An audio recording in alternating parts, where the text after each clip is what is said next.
Iran जल्द ही अपनी तैयार करदा 3 सैटेलाइट्स फाया, जफर और कौसर को मौसम सरमा के आगाज में खला में भेजेगा। ईरानी स्पेस एजेंसी के सरबराह ने ऐलान किया है कि ये तीनों सैटेलाइट आखिरी तैयारियों के मरहले में हैं और उनकी हतमी लॉन्च तारीख का ऐलान जल्द किया जाएगा। तमाम सैटेलाइट्स ईरानी इंजीनियर्स ने मकामी तौर पर तैयार की हैं, जिनमें मुख्तलिफ नॉलेज बेस्ड कंपनियों का भी अहम किरदार शामिल है। इन सैटेलाइट्स का मकसद मुल्क में ज़राअत के शोबे को जदीद खतूत पर इस्तवार करना और सर्विलियंस के जरिए मुख्तलिफ डेटा फराहम करना है।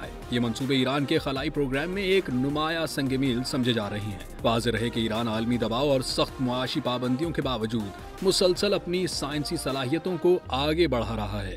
ये पेशरफ्त न सिर्फ ईरान के अज़्म और हौसले को जाहिर करती है, बल्कि उसकी खुद इन्हिसारी और टेक्नोलॉजी के मैदान में तरक्की की ख्वाहिश का सबूत भी है। मुश्किल हालात के बावजूद इस तरह के मंसूबे अमली शक्ल इख्तियार करना एक काबिल सताइश कामयाबी है।